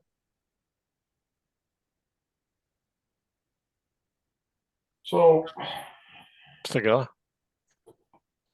Yeah, numerous drawings came through here. We really never got the final one on the final drawings when things happened. And when we kept, I remember when we approved this, we said that, we saw something and then we said, oh, no, we're gonna do what we did as the last time. So this is just a lesson learned that until I'm not gonna vote for anything, again, if we don't get final drawings on what the intention is gonna be, because now we're coming back with something else. And right now it's an ugly overhang that you're just gonna cut wings off of and try and improve the look of it. And I'm not quite sure if that's really gonna do anything to the building. And now you plan on putting ephes on the front of basically a metal steel building, right? So what are we doing with the rest of the building? Are you painting it? Rest of the building will be painted. Correct. And what color is the ephes gonna be? Ephes could be, that really hasn't been discussed. Okay. One of the Shane was bringing up maybe that it could be broken up. I mean, we're open to do any color that you guys would be accepted to. How deep is that overhang right now? Does that cover the whole sidewalk that you're replacing? It doesn't quite come up to the whole sidewalk, but it does Well, give protection. It says all exterior colors are to be Benjamin Moore. I see there's a note on there. Yeah, the color, those colors. Historical collection. Maybe Sean could chime in on the colors. I wasn't really involved with that. Yeah, I think the colors were mentioned. It was a gray and a different. The dark gray tone, I think. Yeah, those. Yeah, those, there were two different gray tones that we were referencing from the historical collection. But I think to echo the point, we're open to changing that. Ma'am, we see it. We just see Sean. If you could just state your name and address for the record, please. Oh yeah, it's Sean Trombley. I'm with JTA, Joe the Architect. Thank you. So I'm looking at one of the side elevations. That overhang, when you cut that back, can't be what, more than 2 feet? Yeah, I believe the original overhang at its lowest point, where without any demolition, juts out about 4 feet. We're cutting it back a significant amount on that. Right. So you're not really, your statement was you're having rain cover for pedestrians coming in, and that really isn't gonna do much of anything. I get what you're trying to do, but I don't know if I'm really happy about it. Only because it looks terrible now, and it is really just putting an asphalt shingle on it really gonna improve it when you were gonna remove it and redo the whole front of the building.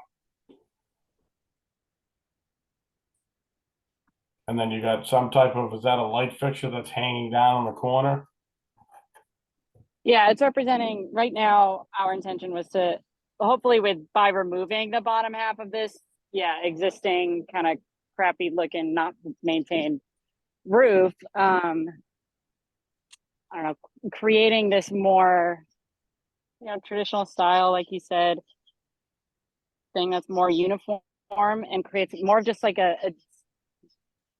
dignified entry versus, there's a side entry for the back that would mostly be for the back of house staff. So to direct people to the front of the building, direct people to the front vestibule, direct people to the front to, retail spaces. That's the goal, to make that front facade the most inviting, while staying cost effective, and also trying to just like improve upon what's there and make, I think we all agree what's there is just, it's kind of falling apart. So, well, the structure is good, but it's just, it hasn't been updated in a while. And so we're trying to give new life to what was there. Yeah. And it does offer an opportunity to have, even if it's just a way of lighting up the facade, it can create a much more inviting entryway. And then the sconces on the other side are to just signify, for right now, we haven't found specific specifications, but to, create still just outdoor lighting around every entry door, even though the ones on the side are mostly for employees or egress. And the purpose of keeping this portion versus, putting an awning on the building, for instance. Is it, I mean, I Yeah, guess I think that, it's not I mean, it's not my realm to ask, is it really, feasibility and cost? I mean, I'm just wondering if you're just really thinking this through, or it's just easier to cut the wings off and be done with it. no, I think that, obviously we could put an awning on the front, or, take off this entire structure and then put a new entry thing to signify the entry, right? Like there's totally different ways that could be accomplished. My fear with, and I've heard this talked about on a few of the other projects that were discussed today, is that taking this thing off, and then it's just a couple of boxes with an awning on the front. Like, we could obviously make it look very nice, but, we were trying to work with an existing character trait of the building to maintain a little bit of life, so it didn't just turn into two boxes with like EFS on it and like finding a modern awning. But obviously, if you guys aren't in love with the structure still, there's obviously ways that we will find it and come up with a perfectly beautiful look. Right. I mean, and again, I'm only one member of this board. I mean, I don't know how the rest of the board feels. So, I'll leave those comments at that. I think about the presentation of the other buildings that are going to be, and what we're trying to do with the community and the look of the community.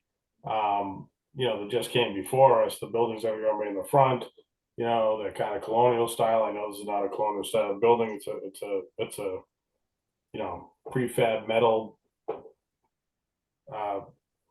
building, with a box in the front, and they have awnings in the front, but like I said, that's really just my opinion. So I'll let the rest of the members talk now. Mr. O'Brien, did you have a comment? Yeah, I just had a quick comment in regards to these architectural plans. I just wanted to make sure that this lighting, because I know that there was through the photometric plan that Strong Point Engineering completed. I just want to make sure that these architecturals are consistent with that photometric plan. That was my only comment. I believe they are. Yes. And Okay, I 'cause believe there the was- overhang's closer to 3 feet once it gets all said and done. So does add a little protection. And we thought the depth coming out would be more traditional for what you guys would like, but we understand if the first plan is the way everybody would like it to see. We thought this was going to fit town of Bridgewater a little better. And, it is well built. It probably would save us a couple bucks not ripping it off. There would be no structural changes to the building. So that was Are there any other board comments or questions? Could we move back to the slide that we approved first, but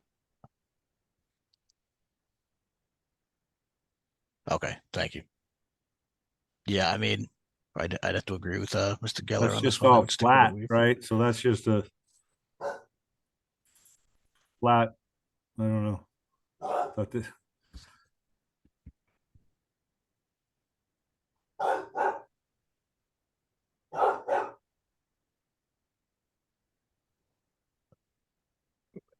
Mr. Geller is just thinking through, is there a different type of treatment on that overhang that might, or to the architect? Is there any other treatment with like a dipped shingle, to complement, or a hardy plank? Or a some, standing seam, may I ask if that was kind of one of my ideas? or like a steel seam, or like a steel seam, Yeah, standing seam would look nice. just to try to make it look a little more. So the problem with standing seam metal, especially around here, especially over that, is you're gonna end up with snow hanging on it, dripping on it, coming off. It's not gonna, it's gonna hold the snow. You're gonna cause many issues in retail environment. So, That sheet, I mean, I'm ignorant about the metal roofs, but that, if you see these black metal roofs that are about, the panels are about 18 inches, 2 feet wide with that seam. I mean, a treatment like that would hold snow that wouldn't just fall right, and that's. no, it doesn't, because especially over the doors, Pat, you got to put in a plastic stop so the snow doesn't slide down and injure anybody. So, you know, I mean, I don't know how the rest of the board feels. So, I mean, I get your comment. We're trying to really take downtown to another level with design guidelines coming up and everything else. I didn't know if some different treatment, dip shingles, for example, I mean, like they're wooden shingles now, right? Dip cedar shakes, or like a white hardy plank or something like that. I don't know if there's a different treatment that would make it look a lot better.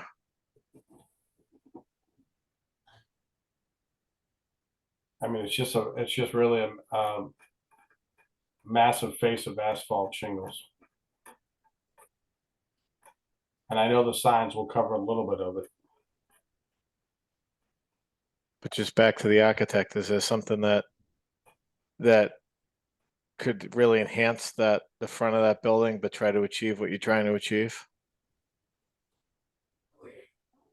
Something alternate, or are you asking about our proposal? No, I'm just talking about an alternate instead of the asphalt shingles. Having a different material.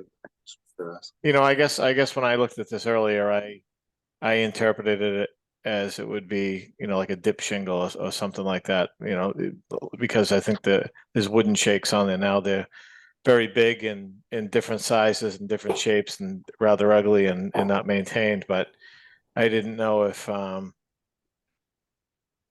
like a gray dip shingle, wooden shingle or something that would look better.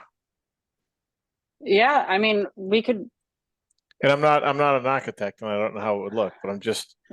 Right. I understand the concerns of Mr. Geller, and I understand we're trying to really improve downtown, but at the same time, trying to make it work for you, Right, of course. I mean, we're definitely open to trying out a few new options. I think my only concern we want it to be a sustainable, like a material that wouldn't need maintenance. Need a ton of maintenance, so that it stays looking nice, and with use and change of tenants or whatnot. But we could definitely look at, if it's mostly an aesthetic concern, we can explore another option, of course. If you don't mind, I'd like to add the architectural shingles. They really have, they have a different tone to them now, and they have like a shadow line to them. So they've come a long way. We obviously would like to put asphalt on the roof and not have to replace a wood roof in 20 years. But we totally understand if that was the look we're going for, to be more, a country look. So if the wood would be more acceptable, they do have, I mean, there's so many products on the market now where that have, like you were saying, the hardy plank, different kind of materials that look like a wood shingle. So I think there's a lot of options there. I mean, if you guys see where we're coming from and you think it's a good idea, then we could explore that. I would just suggest you look at what the two buildings proposed previous to this application were and see how you can, weave this into that character. I mean, I think, with no offense, I mean, we're not interested in putting wigs on pigs. And, I mean, there's not a lot you can do, but there are some things you can do. And certainly there's plenty of materials out there right now that can change the aesthetic that are very low maintenance. And, would be consistent in having your building feel like it's fitting in with the fabric of new buildings that are being proposed, both next to you as well as potentially across the street.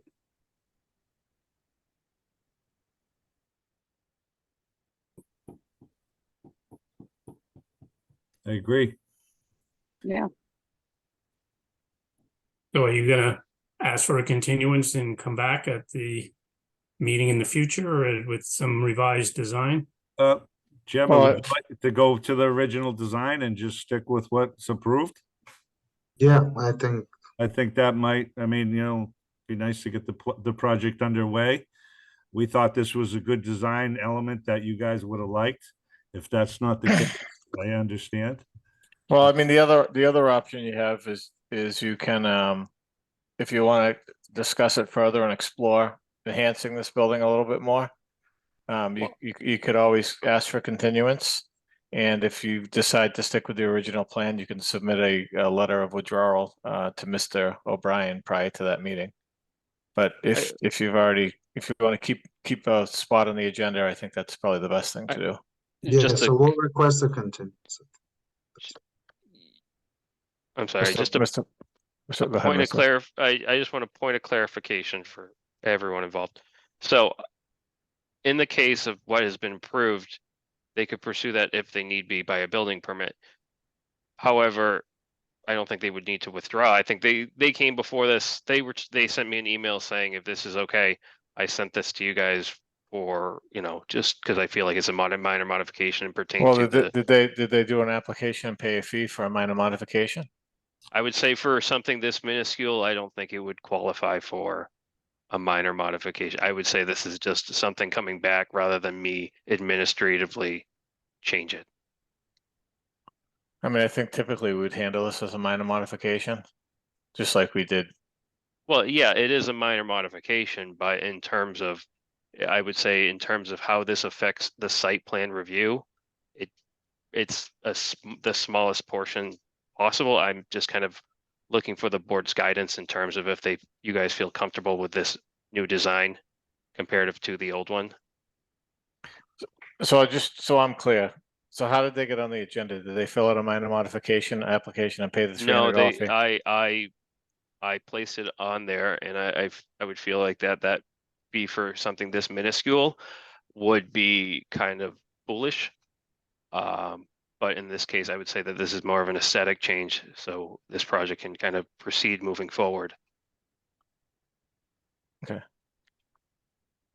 I mean, in all honesty, Mr. Chair, in the end, I'm not opposed to this, but I am opposed to the shingles, and I would encourage the applicant to move forward with a continuance and come back with a couple of different options.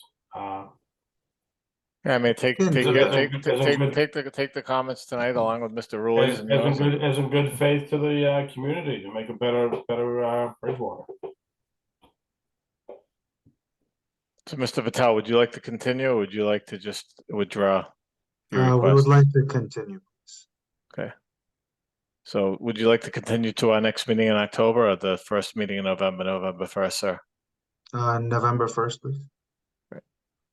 All right. So do we have a motion to continue this to November 1st? So moved. By Mr. Geller. Do we have a second? Second. By Mr. McDonald. Any discussion? So I'll take the roll. Ms. Rojas? Yes. Mr. McDonald? Yes. Mr. Jemian? Yes. Mr. Geller? Yes. And I'm a yes. Thank you, Mr. Patel. Thank you, everyone. Thank you, board. Thank you. Okay, moving on to item 5. Other planning board items, we have requests for release of funds, South Farm Estates, MJM Construction Corp. Inc., continued from September 6th. Is there anybody here from MJM Construction Corp.? Give us an update.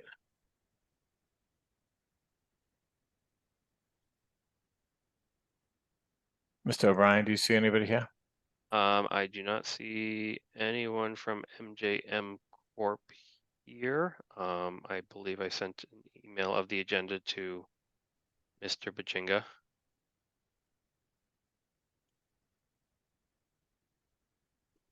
Yeah, I sent on Thursday, 9/28, I sent an agenda over to Manny.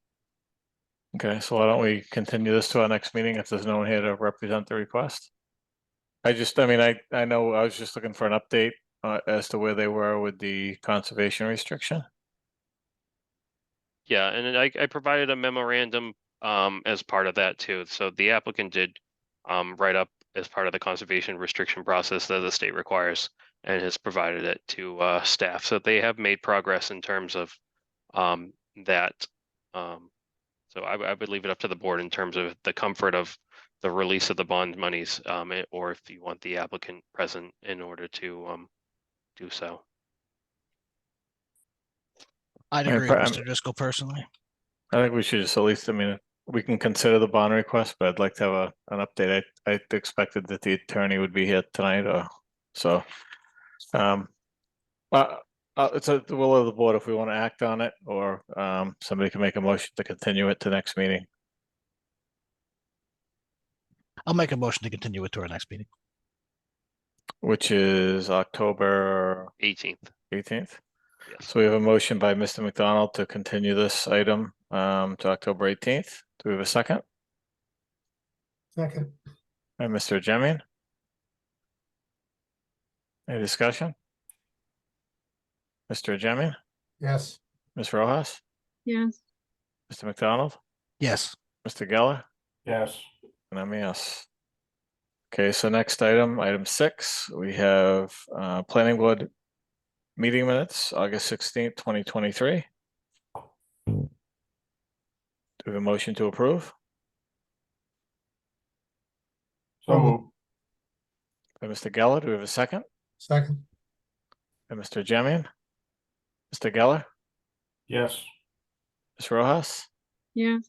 Mr. Jemian, Yes. Mr. McDonald, Yes. I'm a yes. Are there any board items that we want to discuss for the next meeting?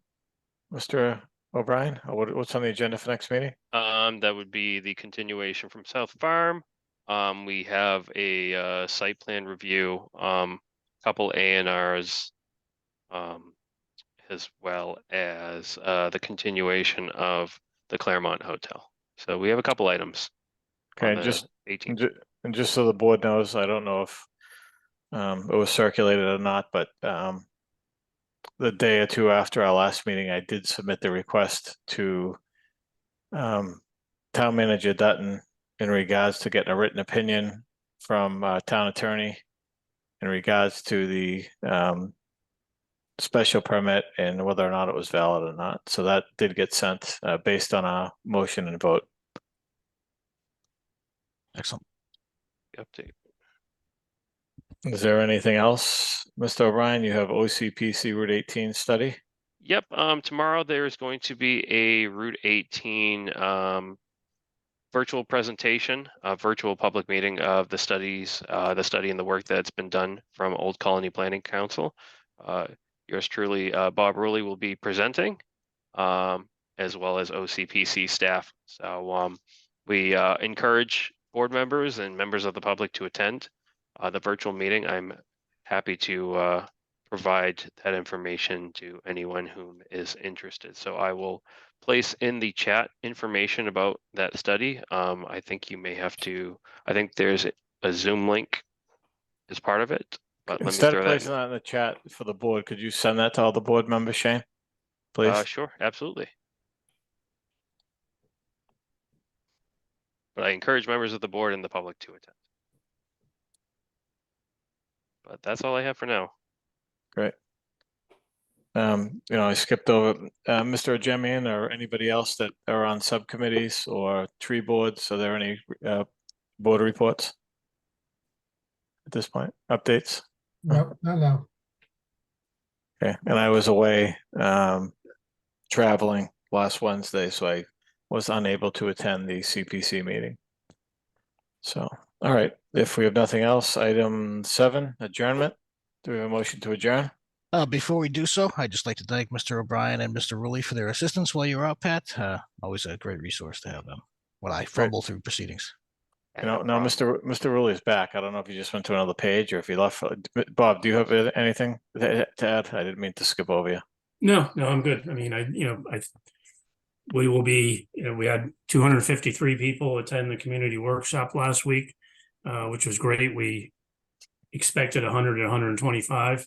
We'll be issuing a after action report in the next couple of weeks in terms of, what we heard and the direction we're going. We've added some information to the website today regarding MBTA communities, what that legislation is. We have a short video from the workshop that was put up on the website today as well. Have a longer one coming out next week, but lots of things going on. But appreciate members of the planning board that showed up for the workshop. I think that it was all in all an amazing evening. I've almost stopped bleeding. Great. All right. Ms. Jane, do you have anything? You good? All right. Anybody else? Are we going to adjourn? Motion to adjourn? So moved. Mr. McDonald, do a second. Second. Mr. McDonald, Mr. Geller, second. I'll take the roll. Ms. Rojas, Yes. Mr. McDonald, Yes. Mr. Jemian, Yes. Mr. Geller, Yes. and I'm a yes. Good night, everyone. Good night, Have a good one. everyone. Good night, everyone.